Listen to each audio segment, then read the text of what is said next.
The stars were quiet before the screaming started. They never saw it coming. For months, Earth had been left in silence, watching from orbit as alien fleets crossed the void like they owned it. They called themselves the Volari Ascendancy, some high-born, crystal-blooded species who thought humans were still crawling out of mud. They offered Earth protection. What they really meant was submission. Humanity declined, so they attacked. First it was the mining colonies near Mars, then the shipyards near Europa, and finally they burned the cities on Luna. Not just burned, glassified, millions dead in an hour. They didn't even bother sending a message after.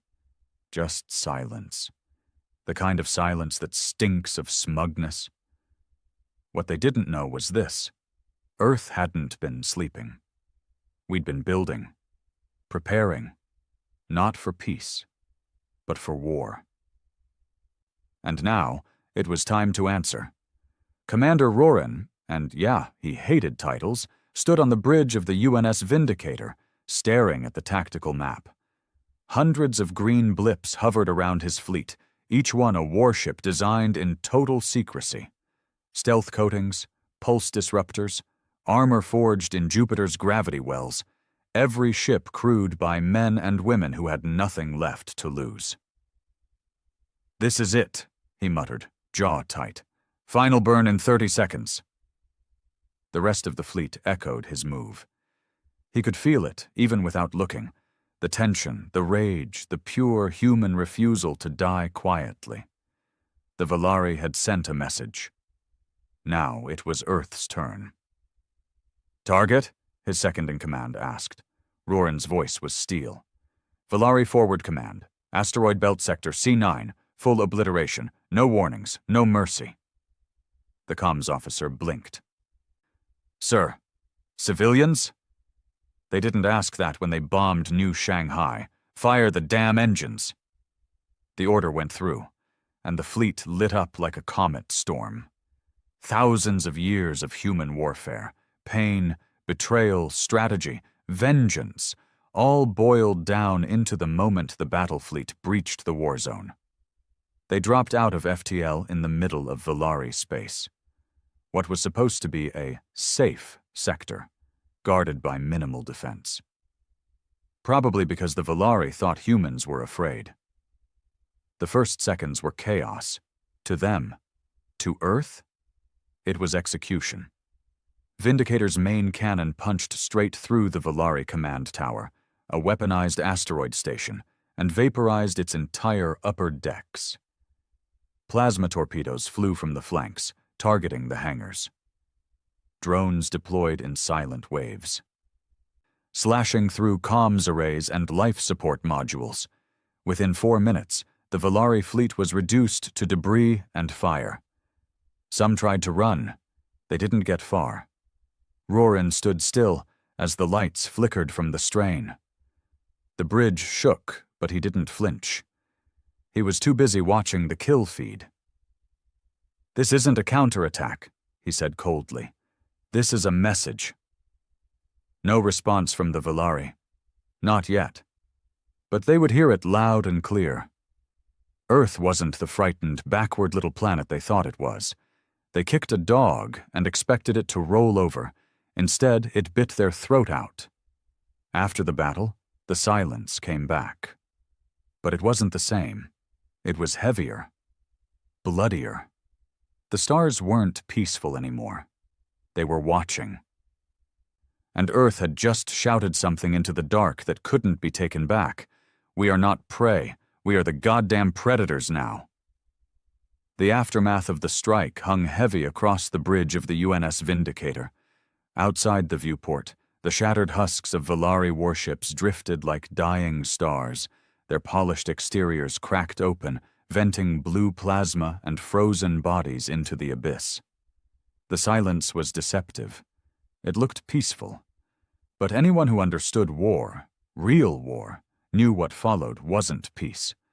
It was retaliation. Commander Roran leaned forward, elbows on the command rail, eyes fixed on the feed from the recon drones. No Valari transmissions, no distress signals, nothing. The bastards were probably too shocked to speak. Or maybe they didn't believe it yet. That humans had the nerve, the capability, and the cold fury to strike first, and strike hard. "Sir, message from Fleet Command," came the voice of his communications officer, tension tight in his throat. Roran didn't look away from the wreckage. "Put it through." The screen flickered, then filled with the image of Admiral Tyran, a man who looked like he'd aged 20 years in the last 10. His face was pale, eyes sunken, the corners of his mouth tight with something that wasn't quite fear. More like burden. "You've started something we can't walk away from," Tyran said without preamble. "The Council's already lost control. The Valari Senate's declared us an aggressive species. They're calling it a war crime." Roran let out a dry breath, almost a laugh. "War crime?" he asked, voice low. "After what they did to Luna? After they turned civilians into ash?" "Let them choke on the word." "They're rallying their fleets," Tyran warned. "Not just the Valari, the Consortium, the Hesheri, the neutral traders. Everyone who's afraid of us is choosing a side." "So what are we supposed to do? Apologize? Beg?" "No," Tyran said, and now his voice shifted, hardening. "We double down." Roran nodded once. "Then give me my next target." The next strike wasn't surgical. It was brutal. 3 more Valari outposts burned within the week. The fleet hit them like fire through paper, fast, silent, efficient. Human war doctrine wasn't pretty. It was never meant to be. It wasn't about honor or showing strength. It was about ending threats before they got the chance to escalate. The galaxy didn't understand that yet. But it was learning. Every system the fleet entered was left smoking. No negotiations. No treaties, no speeches, just precision strikes, then withdrawal before reinforcements could arrive. It wasn't war. It was punishment. Inside the ships, soldiers worked like men possessed. Most had lost someone. Family crushed beneath orbital debris, friends vaporized in colony bombings. What fueled them wasn't patriotism or pride. It was something older. Anger, loss, vengeance. Roran kept quiet most of the time. He wasn't there to motivate anyone. They didn't need speeches. They needed results. Still, even he felt the weight start to build. Every night, when the corridors of the Vindicator went quiet, and the only sound was the soft hum of the ship's reactor, he stared at the old photo tucked inside his wrist pad. A woman's face, smiling, holding a toddler. Both gone. New York Orbital had been one of the first to fall. No warning. No reason. Just a show of force from the Valari, they said later. Strategic necessity. Military infrastructure. His wife wasn't military. His daughter wasn't infrastructure. Now he was building a graveyard across the stars, and he was far from done. Then the Valari finally responded. They didn't send a warning. They sent a fleet. The trap was set in the Kaldar expanse, a dead system with a burnt-out sun and little strategic value. It made the perfect bait. Earth intelligence leaked false data, a decoy listening post, unprotected and active. They waited. And the Valari took it. 200 warships dropped out of slipspace, weapons hot, formations tight. They expected a slaughter. They got one. But not the one they were hoping for. As soon as the first Valari dreadnought moved into the expanse, the stars behind it lit up with blue fire, Earth's battle fleet emerging from hidden fold points, perfectly positioned for a surround. It wasn't a battle. It was a cull. The Valari tried to pull back. They couldn't. Human jamming tech, once mocked as primitive, locked their ships out of jump coordinates. Communications failed. Shields dropped.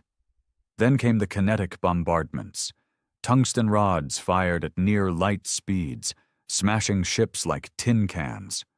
Roran didn't issue any last-chance calls. He didn't offer surrender terms. He just gave one order: finish it. By the time the last Valari cruiser exploded, the stars over Kaldar were fogged with vaporized alloy and burning wreckage. Over 90% of the Valari fleet had been destroyed. Human casualties? Less than 24. The galaxy began to whisper a new name in fear: Earth's Fleet of Silence. They struck without transmission, without demands, without mercy, and they never lost. But even as the victories piled up, something started to shift. The galaxy stopped treating them like a nuisance. They began to see Earth for what it really was: a threat.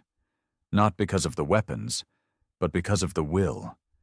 Humans didn't fight for territory, or honor, or expansion. They fought because they'd been wronged, and they remembered every name, every scream, every loss.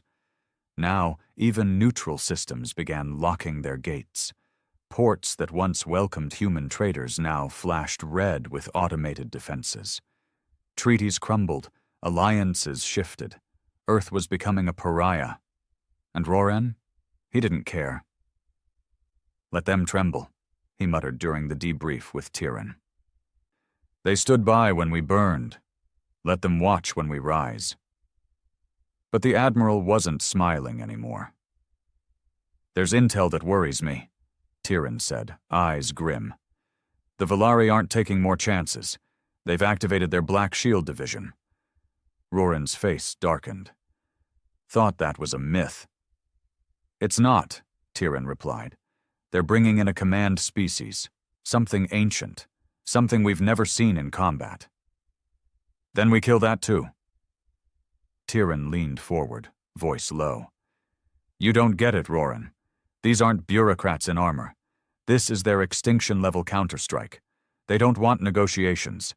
They want to erase us from the evolutionary record." Roran's fists clenched. "Then let's show them how hard we are to erase." A week later, the first human outpost fell. Eden 9. A terraformed moon just inside the Triarch corridor. No military presence. Population of 40,000. It went dark in 7 minutes. Not destroyed, just gone. No debris, no transmissions, no escape pods. The scouts who found it couldn't even comprehend what they saw. A perfect sphere of silence where a colony used to be. It was like it had been erased from existence. The enemy had evolved, and humanity had just poked the real bear. Back on the Vindicator, the mood changed. Soldiers started sleeping in their armor. Officers read battle reports with glassy eyes. The horror of Eden 9 wasn't just about the loss, it was about the message. The Valari weren't scared anymore. They were angry, and their gods had finally woken up. But humanity didn't retreat. Instead, Roran gathered his fleet and charted a new course into the heart of Valari space. Not to attack, not this time, but to end it. The mission was simple: disable the Valari warp core at Iskar Prime, the nexus of their FTL network. It was their jugular. If it went down, the Valari would be paralyzed. No reinforcements, no interstellar jumps, just isolation and eventual collapse. But getting there meant diving straight into enemy territory, past systems crawling with patrols, through wormholes distorted by black matter, and into a region no human fleet had ever touched. It was suicide. Roran didn't care. He gathered the fleet captains, 33 of them, the toughest bastards left alive in Earth's military, and laid it out bare. "Some of us won't come back," he said, voice low. "Hell, maybe none of us will. But if we pull this off, we stop them from doing to every planet what they did to Luna. To Eden 9. One of the younger captains asked, "And if we fail?" Roran didn't blink. "Then we go out the way humans always have, fighting, not begging." They voted. Unanimous. The mission was green-lit. and the countdown to Earth's most dangerous strike began. There was no sunlight near Iskar Prime, only cold radiation and eternal shadow. The system's twin black dwarfs bathed everything in a pale, corpse-blue glow. Even the stars looked sick here. Dead light, scattered across the void like dust on an old tomb. UNS Vindicator led the fleet in, emerging from a collapsed wormhole stabilized with risky jump tech stolen from a fallen Valari scout ship.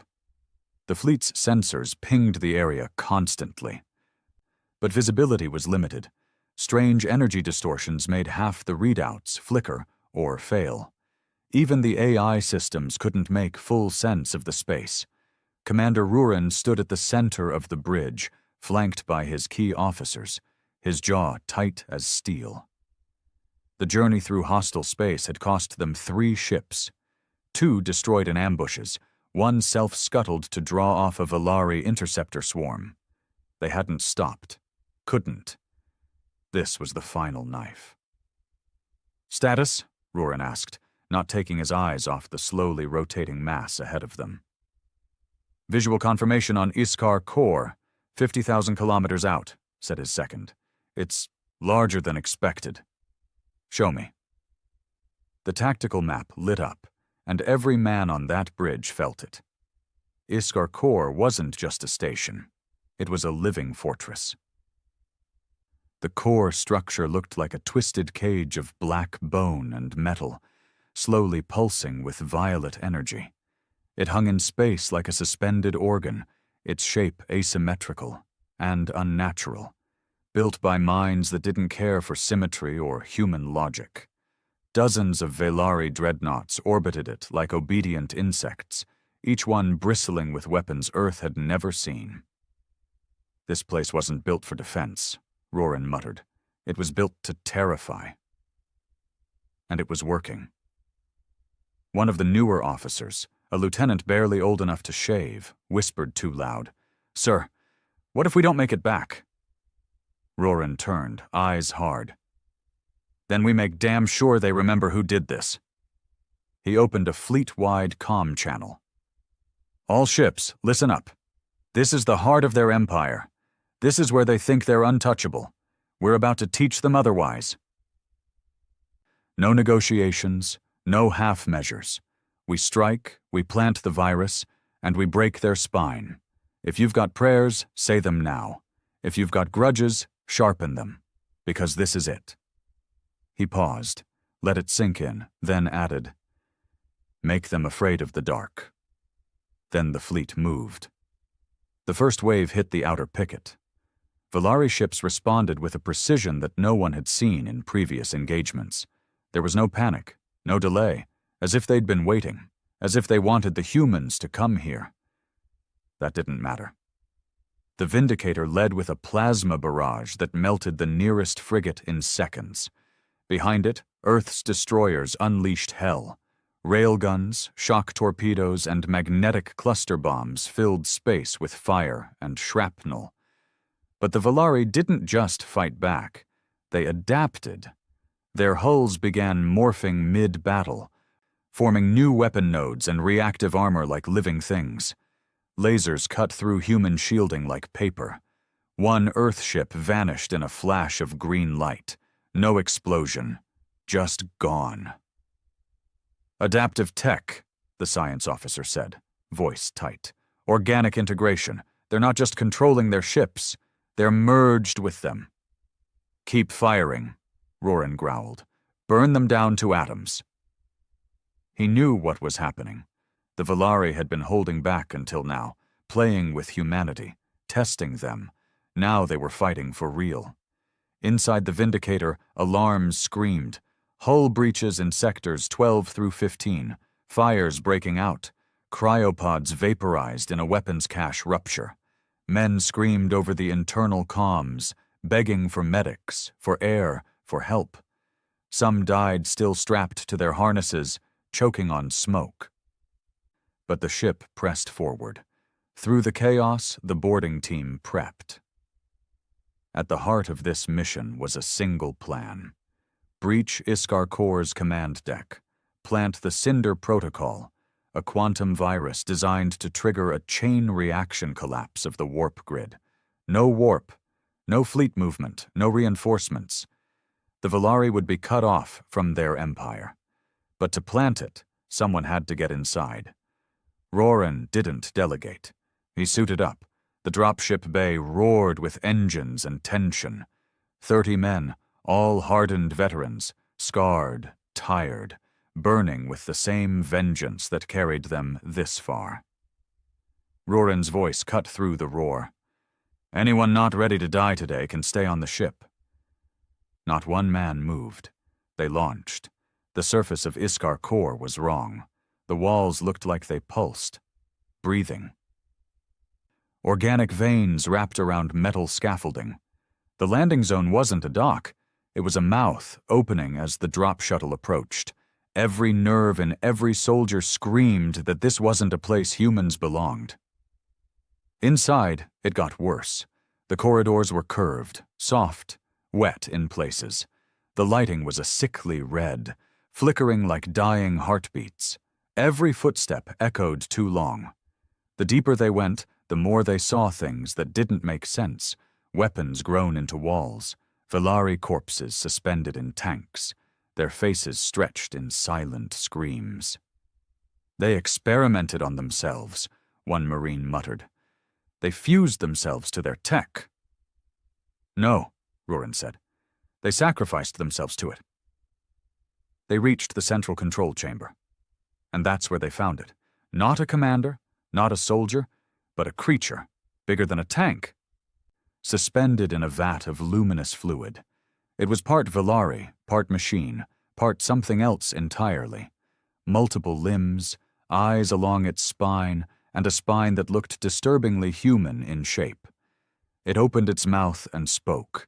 Not in words, in memories. The men screamed, dropping to their knees, clutching their heads as the thing flooded their minds with images of loss, regret, guilt, dead children, broken families, all of it ripped straight from their thoughts and weaponized. Roran bit down, forcing his mind through the haze. It wasn't a creature. It was a psychic weapon, an artificial god, and it knew them. It reached into his brain, dragging up the face of his wife, his daughter, their last moments. Her eyes as the orbital fire rained down, the smoke, the silence. It whispered, "You are alone. Your species is alone. And it will die alone." Roran's hands shook, not from fear, but from rage. He slammed the injector containing the Cinder Protocol into the main console. The creature screamed, not with sound, but with pressure. The entire station began to convulse, alarms in some alien frequency echoing down the halls. The lights died. Gravity buckled. The Marines grabbed the wounded and bolted for the exit. Roran stayed behind. He turned back, eyes locked on the screaming god beast behind the glass.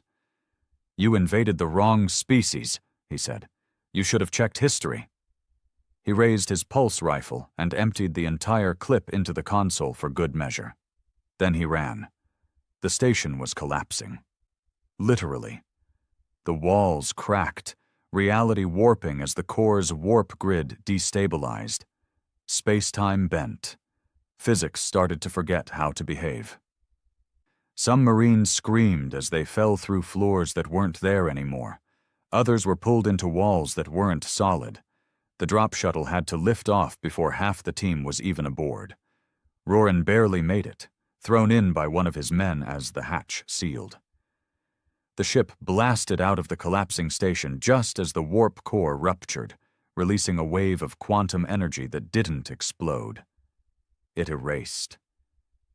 One by one, Valari ships around the station winked out, not destroyed, but desynced from reality, pulled into some phantom layer of space where nothing returned. Iskar Prime vanished. So did half of Valari space. The fleet, what was left of it, limped back through emergency jumps, systems fried, hulls battered, half the captains dead. But the message was sent. Earth wasn't a backwater anymore. It was a predator. And it just took out the jugular of an ancient empire, with a plan, a fleet, and its bare goddamn teeth. The war should have ended. But it didn't. 3 days after the destruction of Iskar Prime, the galactic channels went dark. Not from technical failure, from fear. All across the outer rim, neutral ports shut down. Trade routes collapsed. Diplomats vanished.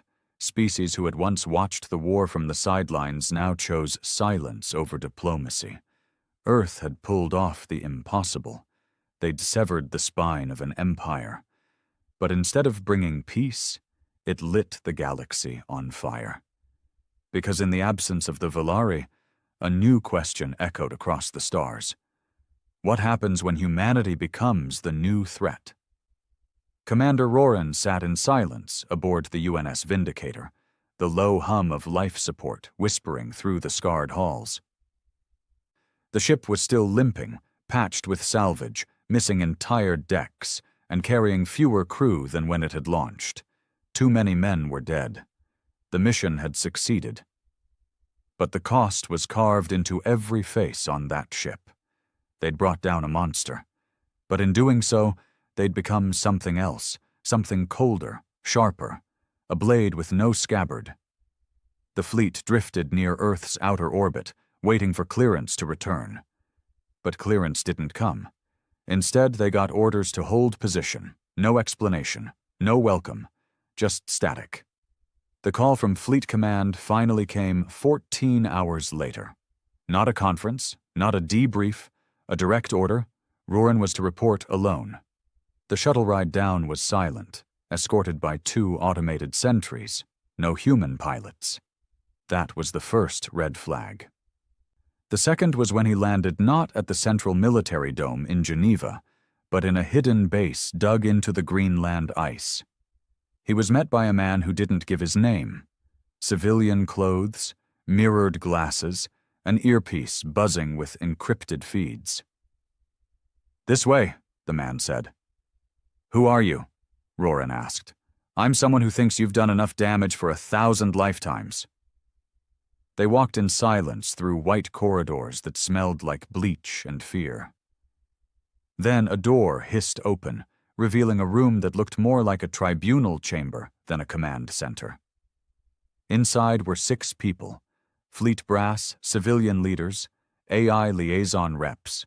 Not one saluted, not one greeted him. "You disobeyed containment protocols," one of them said coldly. "You launched a mission that escalated the conflict beyond scope." "I executed the approved strike plan," Roran replied, jaw tight. "You destroyed a species' most sacred construct. They destroyed our homeworld colonies." Another leaned forward, eyes cold. "Do you have any idea what you've done? The Valari are wounded, yes, but now the consortium is mobilizing. The neutral axis is talking about sanctions. We are being called galactic terrorists." Roran leaned on the edge of the table, voice like gravel. "They glassed Luna. They erased Eden 9. And you want to sit here and debate diplomacy?" "We want survival," one snapped. "And you just made that harder." A pause. Then the man with the mirrored glasses said, "You've become a symbol, Commander. That's dangerous." Roran smiled, not with amusement, but with venom. "Good. Let them remember the symbol that made the gods bleed." They grounded him, stripped command rank, gave him a quiet title and a room in an orbital station with no view, said it was temporary reassignment for psychological decompression. It was exile. The media told a different story. The headlines praised the victory but buried the consequences. The battle footage was doctored. Civilians were fed a clean version. Heroes returning from a noble mission. Not the truth. Not the blood. Not the horror. Not the goddamn living fortress full of screaming alien minds. They cleaned it all. Even his name. Commander Roran was mentioned once, then forgotten. But the men who came back with him remembered. and they didn't stay quiet. It started as whispers, stories told over drinks in battered pubs orbiting Titan. Stories about how Fleet Command wanted them to lose, about how Earth had been planning a forced peace all along, thinking if the Valari burned Earth a little, the galaxy would protect them out of pity. But Roran's fleet hadn't failed. They'd done what no one expected. And now Earth was afraid of its own soldiers. Small groups of veterans began disappearing. Not dying. Just gone. Off the grid, leaving behind gear, families, pensions. Some called them deserters. But Roran knew better. They were gathering. Because something else had begun. A quiet movement without banners, without leaders, without politicians. Just a single, unifying belief. Never again. Meanwhile, across the galaxy, the Valari did not die. They changed. The destruction of Iskar Prime shattered the core leadership. Yes. But something worse emerged from the ashes. The Ethrin, a cult forged from surviving Valari who fused with the remaining warp tech, creating a new doctrine. Fear is the new order. No more diplomacy, no more empire building, only extinction-level war. For every system the humans took, the Ethrin retaliated by unleashing horrors previously forbidden by Valari law, bioplasmic storms, time disruption bombs, planet-eating nanoswarms. Human colonies in deep space began vanishing without a trace, not attacked, just erased. Like Eden 9. The galaxy plunged into chaos. The humans weren't saints, but the Ethrin were now devils, and Earth was stuck between who they were and what they would have to become to survive.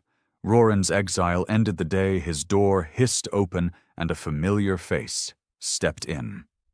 A former captain, a woman with a shattered eye socket and an artificial lung. She didn't salute. She just said, "They're here." Outside the station, 6 stolen frigates waited in silent formation. No transponders, no IDs, just symbols scrawled in dull red paint across their hulls, a broken world pierced by a blade. The dead fleet had risen. "Why me?" Roran asked. "You already died up there," she said, "but the galaxy still needs monsters." He boarded the lead ship. It was half junk, half rebuilt from scrap, with a crew that looked like they belonged in war crime records, not a military archive. Some had no uniforms. Some had scars that still bled. All of them looked at him with respect, not for his title, for his refusal to break. "This isn't Earth Fleet anymore," his old XO said. "No," Roran agreed. "This is something worse." They jumped without logging coordinates. Their mission wasn't conquest. It was retribution. Where the fleet wouldn't go, they would. Where the laws forbade action, they would act. They would not be remembered in statues. But they'd be feared in the dark. Because war had changed, and Earth, if it wanted to survive, would need the kind of soldiers they tried to bury. Roran looked out at the stars, hands behind his back, voice low and deadly. "They wanted monsters," he said. "Let's give them nightmares." There was no chart for the part of space they entered, no records, no nav buoys, no signals. The maps just called it Black Reach, a region so far beyond the trade lanes and warp corridors that even pirates avoided it. Not because of radiation or gravity wells, because of what had been buried there. Roran's fleet arrived in silence, 6 outlaw ships barely held together by stolen parts, salvaged cores, and the stubbornness of their crews. They were ghosts, running dark, no beacons, no transponders. Out here, there was no law, no politics, no diplomacy, just the cold hum of engines and the distant groan of forgotten things. Inside the command deck of the Barrowborn, Roran stood before a tactical display that barely worked. It flickered, glitched, spat static every few seconds. But that didn't matter. They hadn't come for a clean fight. They'd come for information, and they were following a whisper. Literally, a dying Valari prisoner, burned half to bone during a failed retaliation strike near the Epsilon Rift, had said just 2 words before he died. Ethrin's grave. Most of the crew had taken it as gibberish. But Roran? He knew better. That wasn't the name of a tomb. That was a location.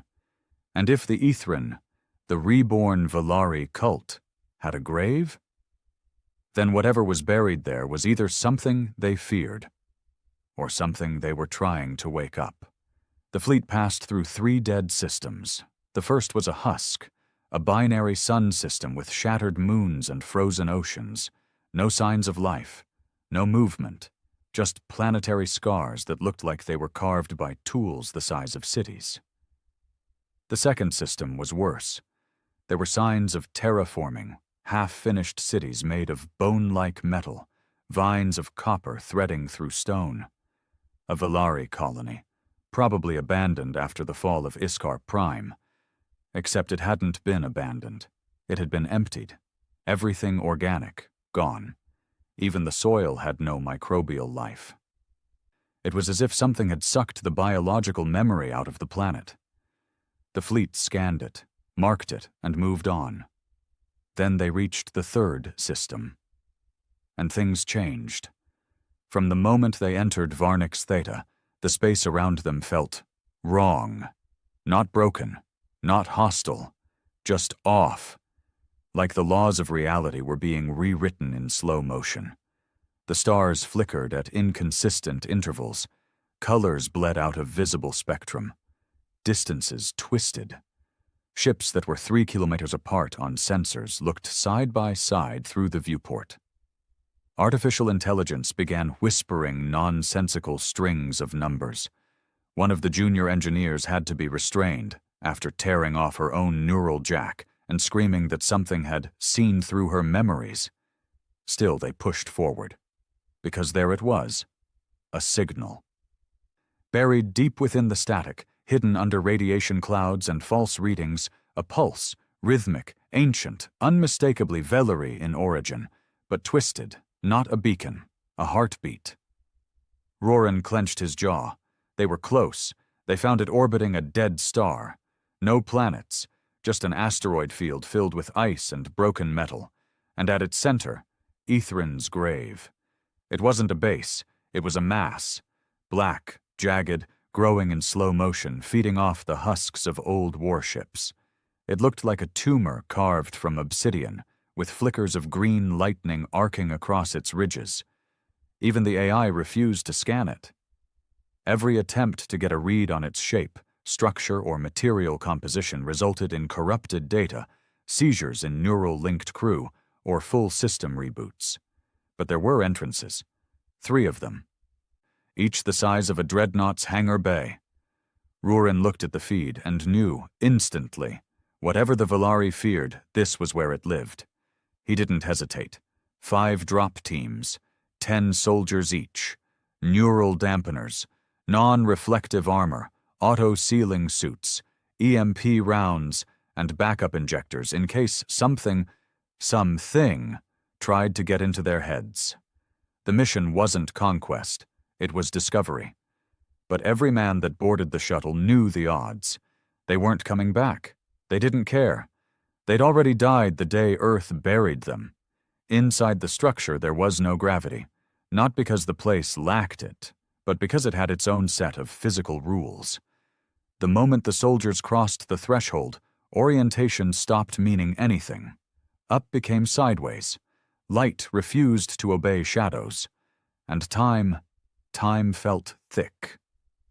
One soldier's suit clock said he'd been inside 3 minutes. Another's said 41 seconds. Another said 2 hours. Still, they moved forward. The structure was alive, or at least half-conscious. The walls moved when no one was looking. Patterns shifted. Some of the corridors looped back on themselves. Others led to chambers that made no sense, like the one filled with hanging coffins, each with a half-formed Valari body inside. Faces stretched in silent agony, arms frozen in prayer. Then they found the center.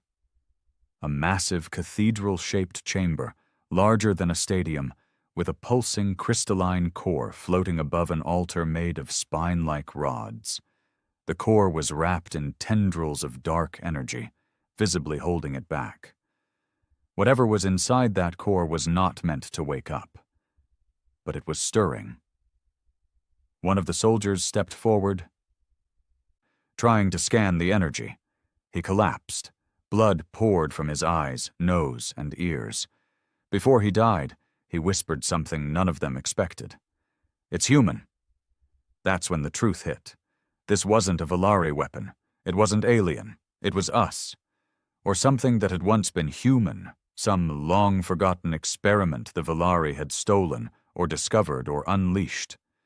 Something from before Earth joined the stars. Something lost, and now growing again. A horror made by human hands, perfected by alien minds. A god machine built from fear, memory, and rage. And now it was waking up, because Rurin had come too close, because he carried the one thing it needed to finish becoming what it was meant to be. A war mind with human intent. Rurin felt it before the others did.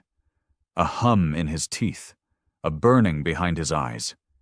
And then, a voice. Not like the Valari creature on Iskar. This wasn't invasive. This was familiar.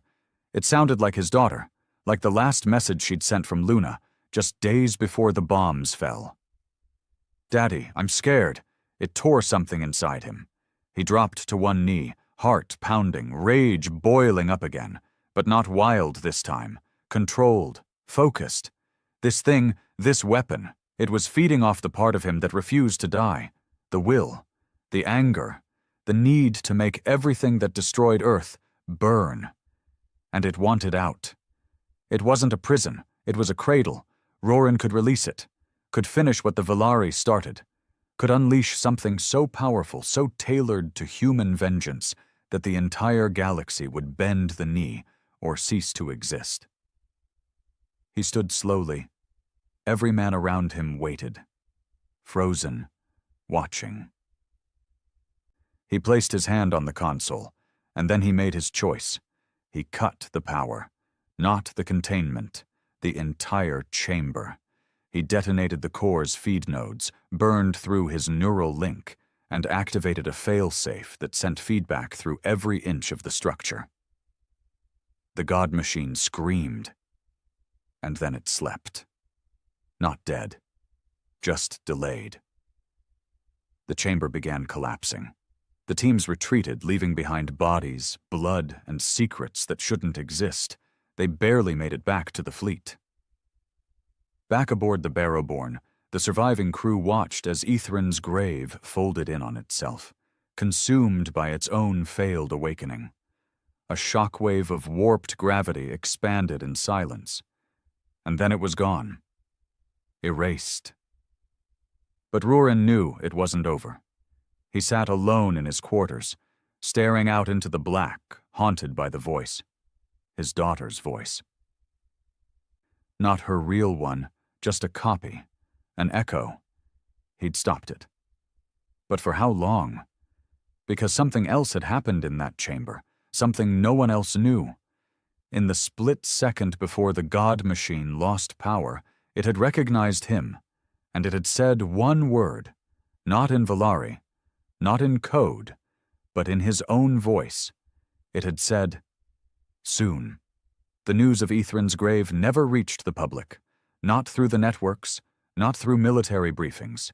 It was erased, deleted at the source, buried in a sea of fabricated data leaks and rewritten logs. To the rest of the galaxy, Rurin's fleet was still off the grid, presumed dead or defected. Earth claimed plausible deniability. The Valari cult, the biocoded fortress, the half-human god machine, none of it officially existed. And yet, something shifted.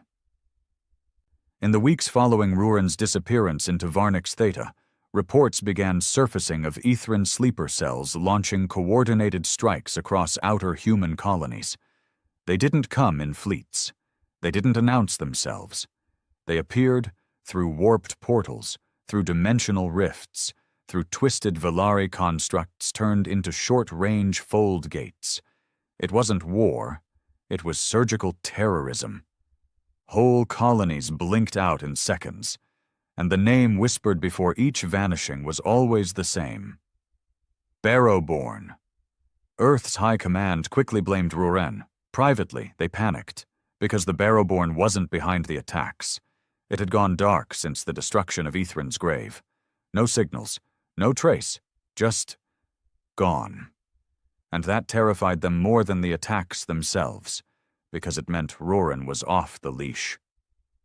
And no one knew what he was doing. In a cold bunker beneath Antarctica, 4 of Earth's most powerful leaders sat in a dim room, far away from cameras or satellites or leaks. 3 men, 1 woman. All of them wore civilian clothes, but their eyes gave away their rank. They had seen too much. Done too much. "This is getting out of hand," one of them said, tapping through intercepted footage of a burned-out colony dome on Core 9. No bodies, no scorch marks, just walls melted into liquid, frozen mid-collapse. "They're hunting specific targets now, gene logs, former AI handlers, thinkers." "They're cleaning up something," the woman replied. "Something we left behind." Silence. Then the oldest man spoke. "We need Ruren." The others stared. He didn't flinch. "Say what you want about the bastard, Corny gets results. When he's in control, he's focused. When he's not, we get this." "Control him?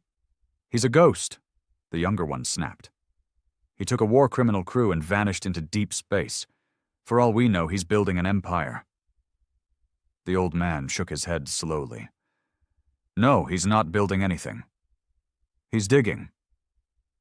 And that, more than anything else, made them sweat. Because Earth's darkest secret wasn't what they'd done to survive. It was what they'd buried to win.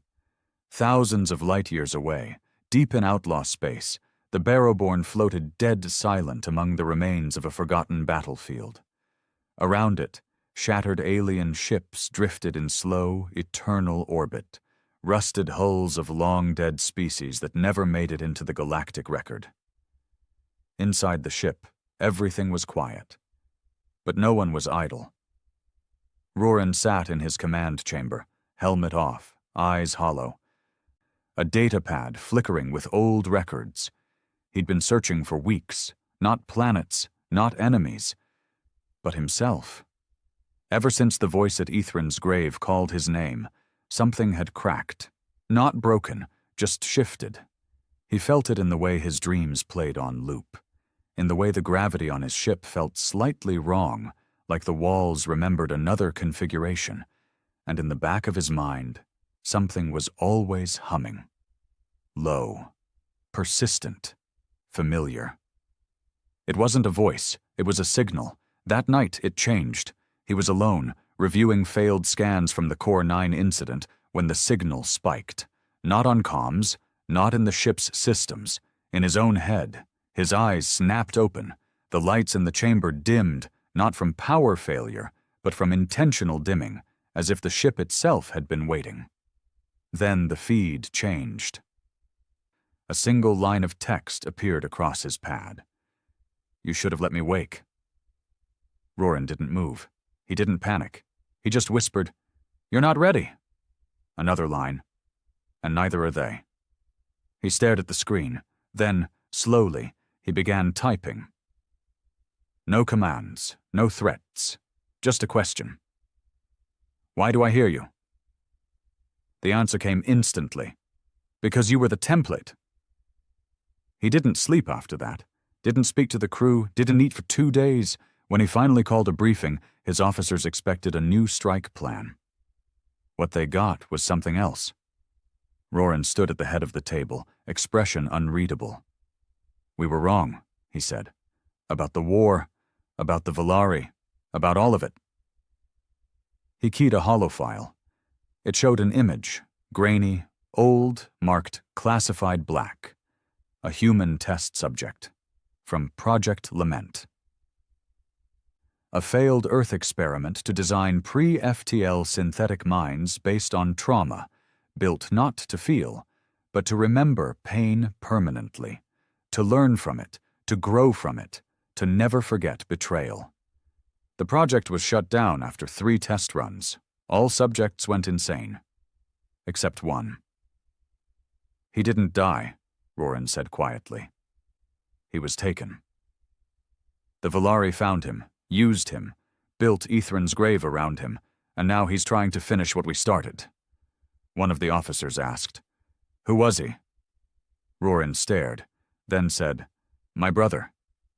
It explained too much. Why the war mind had echoed his voice, why it knew his grief, why it fed on vengeance like oxygen. The Valari hadn't just built a weapon. They'd stolen a blueprint for human rage, one created in a lab on Earth, long before the war, long before Luna burned. And now that weapon wanted to come home. Roran made a decision. He sent a private message, one he never thought he'd send, to Admiral Tyran, encrypted, off-grid, no official stamps, just a few words. "You buried my brother. Then you buried me. I'm coming back. Not to burn Earth. To save it. Because something is coming that doesn't care whose side you're on. And it remembers everything." On Earth, Tyran received the message in silence. He didn't show it to the others, didn't archive it, just stared at it for a long time. Then whispered, "God help us." The Barrowborn re-entered human space like a shadow slipping past a dying sun. No fanfare, no announcements, just 6 ships, battered and black, crawling out of the edge of the Soul Exclusion Zone, hulls scorched with signs of old wars and darker things. No ID codes. No formal request for landing, only one signal beamed out to Earth. Roran returning. No diplomacy, no permission needed. It was a challenge, but Earth didn't shoot. They didn't even speak, because deep down, someone at the top, maybe Tyran, maybe someone even colder, knew if Roran was coming back, something worse must be chasing him. The fleet docked at Tethys Orbital, an aging spaceport once used for civilian freight, but long since abandoned after the war, with the Valari made Earth close its outer rings. It was quiet now, stripped of life, stripped of purpose, perfect for ghosts. Roran stepped onto the steel deck like a soldier returning from a different timeline. His armor was dented, his face gaunt. His eyes had the 1,000-yard stare of a man who'd seen something far beyond physics, politics, or death. His team followed close behind. No medals, no formal ranks, just hardened survivors, most with bodies more metal than flesh, and expressions like stone. They were weapons now, walking, thinking, bleeding weapons, and they had one purpose: stop the rebirth of the God Machine. Inside Tethys Command, the Earth Security Council had gathered under emergency protocol. They sat behind armored glass, guarded by AI drones and human officers in mirror-polished suits. When Roran entered, no one spoke for 10 seconds. He didn't salute, didn't even sit. He just stood in the center of the room and looked at them. Not with anger, not even judgment, just exhaustion. Then he said one sentence. "You buried a war mind and called it a failure." The silence cracked. "What proof do you have of this claim?" One of the council members asked, masking fear with formality. Roran tossed a data spike onto the table. It lit up instantly, projecting hollow footage from Ethran's grave, the impossible corridors, the half-Valari coffins, the central cathedral with its pulsing core. It showed the moment the being inside the containment chamber spoke. Not in words, but in memories. Not just any memories, Roran's. They watched it replay his daughter's voice, his wife's laughter, his own training footage from 2 decades ago, echoing back through an alien mouth. Then came the final moment, the whisper. Soon. The council paled. But Roran wasn't done. "This thing was human once," he said. "You built it, called it Lament-09. You fed it grief, trauma, war. You thought it would become the perfect strategist. It became a demon. And when it broke containment, you didn't destroy it. You sold the failure to the Volari, called it a black budget exit, let them think it was your trash." He pointed at the flickering image. "They turned it into a god." A pause. Then Admiral Tyran, watching from the side, finally spoke. "Why didn't it kill you?" Roran's voice dropped. "Because I'm the only one it remembers." The room fell into chaos. One councilwoman stood and demanded Roran's immediate arrest. Two others called for lockdown protocols. A fourth began screaming about galactic tribunals and war crimes. But Roran just watched them, like a man watching children argue while the house burned behind them. Then the emergency alarms sounded, and everything went quiet again. An AI voice echoed through the chamber. "Unauthorized spatial breach detected near Martian orbit. Object has bypassed orbital defenses. Interference suggests high-level temporal distortion." The room turned red. Roran smiled, not from joy, but because he knew it had begun. "It's here." The entity didn't arrive in a fleet. It didn't need ships. It came in a storm. At first it looked like a dust cloud drifting through Martian orbit, harmless, slow-moving like solar debris. Then it began to expand, and pulse, and hum. Not through audio channels, through mind space. Anyone neural-linked to planetary networks felt it immediately. A pressure behind the eyes, a taste of ash on the tongue, and a vision of something screaming without sound. It wasn't a message, it was a claim, and it came with a name. "I am the first remembrance. You forgot me, but I never forgot you. Come and kneel, or come and die." Within 20 minutes, 4 Martian defense satellites melted. Not exploded, not hacked, melted, turned to slag mid-orbit, their alloys destabilized by invisible pulses of memory-warping energy. Roran watched it from the Tethys feed. He didn't blink. He just turned to Tyran. "You built it to never forget pain. And now it's making sure none of us ever do again." Earth responded. Hard. Fleets mobilized, strike ships deployed, orbital lasers charged. Generals barked orders from war rooms filled with urgency and panic. But none of them understood what they were fighting. This wasn't an invasion. It wasn't even a declaration of war. It was a reckoning. Because the God Machine didn't just destroy hardware. It didn't just kill soldiers. It reached into minds, twisted memories, weaponized regret. The first casualty wasn't a ship.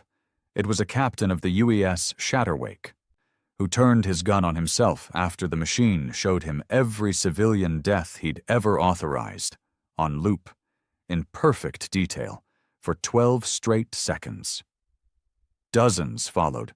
Some screamed, some begged, some just walked into space. And still the being didn't fully manifest, because it wasn't done remembering. Roran stood in front of the council again. This time, they were the ones listening. Not because they trusted him, but because he was the only one who'd looked the monster in the eye and walked away alive. "We can't fight it with ships," he said. "You try to shoot it, it shows you your worst sins. You try to burn it. It forces your engineers to relive every system they've ever failed to maintain. You don't win against something that isn't trying to kill you. You win against it by being willing to forget." They stared at him, confused. "Forget what?" Tyran asked. Roran met his eyes. "Everything." His plan was insane, and everyone knew it, but it was the only option. Project Erasure, a one-time use, full-scale memory blank protocol designed in the event of existential AI collapse. Not physical, psychological. A deliberate, controlled burn of collective knowledge across neural-linked infrastructure. History. logs, military kills, traumas, scars. It would erase pain, but it would erase context too. The God Machine would have nothing to feed on, and it would become dormant, confused, alone. Because it couldn't attack what couldn't remember attacking it. It was revenge incarnate, and revenge needs memory. The cost? Everything humanity had ever done would blur. Wars, treaties, victories. The past would go dark, and the future would start numb. Earth debated it for 2 hours, then voted, 8-3, in favor. The countdown began. Rurin watched the skies darken. The Martian orbit storm had grown. Not massive, not fast, just inevitable. He suited up. Not because he had orders, but because someone had to be there when it happened. The Barrowborn moved back into position. The ship linked into Earth's relay grid, carrying the virus code across every sector of human space. Then the signal was armed. 5 minutes. One final message flashed through Earth's systems, written not in military code, not in AI interface, but in Rurin's handwriting. We're sorry, but we won't feed you anymore. You can starve. Then he pressed the button, and the lights went out. The moment the signal went out, the universe dimmed. Not in light, in meaning. Across every Earth-linked system, the Project Erasure pulse surged through satellite arrays, neural hubs, military AIs, data libraries, civilian implants, and war archives. It didn't fry systems. It didn't blind fleets. It simply forgot. Wars once recorded in exacting detail now showed as corrupted logs. Names of heroes became fragments. Coordinates of old battlefields disappeared like dust from an open hand. Tactical AI that once advised war commanders now stared blankly at questions it no longer understood. And more importantly, the grief was gone. The scars that fueled vengeance. The sorrow that shaped vengeance. The endless cycles of what they did to us and what we did back. All of it gone. Wiped deliberately. And for the first time in centuries, silence. On the Barrowborn, Rurin stood at the viewport, watching the storm that had hung over Mars begin to flicker. No explosions, no final weapon discharge. Just a shiver. The memory-fueled war mind, which had grown by feeding off pain, began to lose its anchor. No new pain. No remembered pain. It was like draining the air from a room. Like robbing fire of its fuel, and slowly, piece by piece, the thing unraveling Earth began to starve. The orbiting cloud began to slow, the pulsating energy dimmed, the whispers stopped. Ships once caught in its mind loop regained control. AI core logs stopped filling with corrupted imagery, and most telling of all? No more suicides. For the first time in weeks, no one heard a voice calling them from inside their own trauma. The first remembrance was breaking, but not vanishing. No, not that easy. Because the heart of that machine wasn't just data. It wasn't even Valari. It was a man. And he remembered even if the rest of the species didn't. Rurin received the signal 12 hours after the erasure. It was faint, one-time use channel, buried in an old Earth frequency from pre-warp times. Analog. Only he could hear it.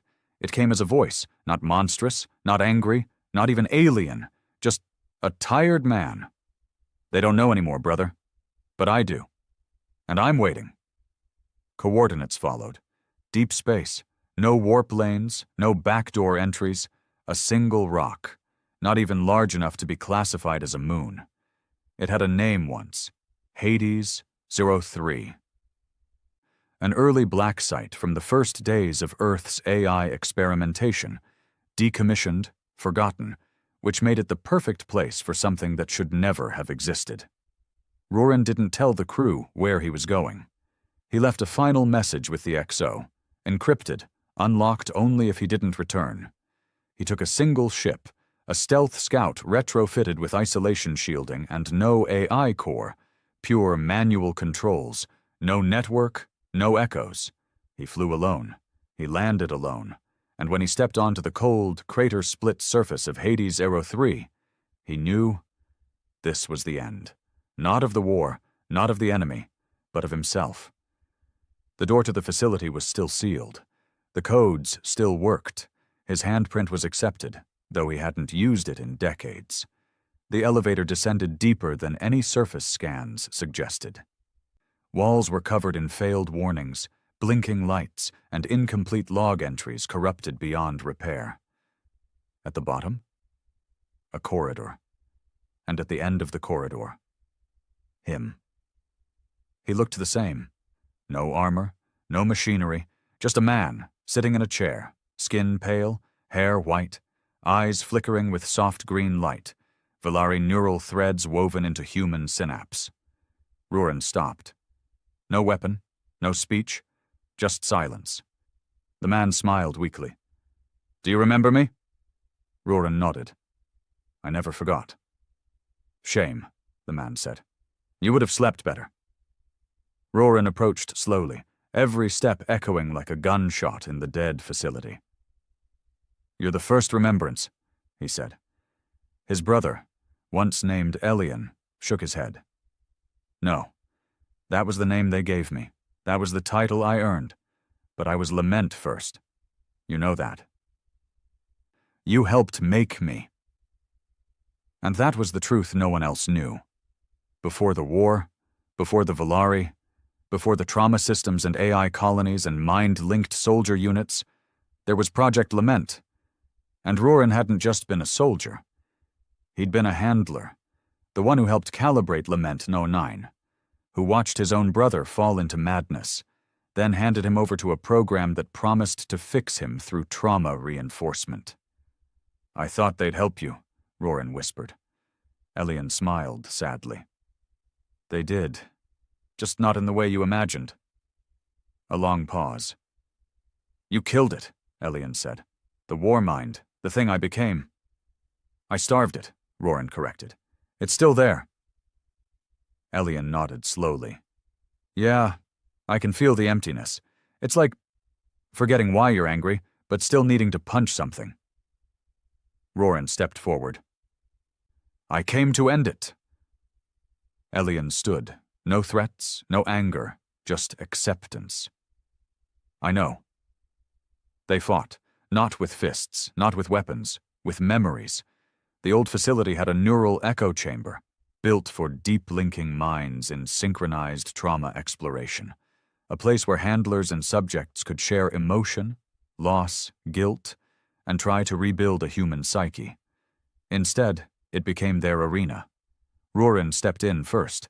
Elian followed. And inside the echo chamber they saw it all. Not just the war, not just Ethrin's grave, not just Earth's sins, but their own. Roran saw the day he walked away from Elian's treatment room, choosing a promotion over staying with his brother. He saw the form he signed, authorizing the transfer of Lament 09 to the Vellery under a hidden clause marked experimental salvage rights. He saw his brother's face the day the door closed between them, scared but silent. Elian saw Roran holding his daughter's broken body on Luna, whispering apologies. He saw the rage, the need for someone to blame. And he saw himself become the perfect vessel for that rage, not because of the Valari, not because of programming, but because all he'd ever wanted was for Roran to say, "I shouldn't have left you." And when Roran finally whispered that, everything broke. Outside, the crater pulsed. A low tremor rocked the planet. On Earth, the last remnants of the Warmind signal began to fade. Not collapse, not explode. Just disappear. Like grief finally exhaled. The fear in deep space? Gone. The whispers? Silenced. And on Hades, Aero 3, Roran stood alone beside a chair holding nothing but ashes. Elian's body had collapsed. No tech. No remains.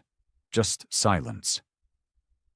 When Roran returned to the Barrowborn, he didn't speak of what happened.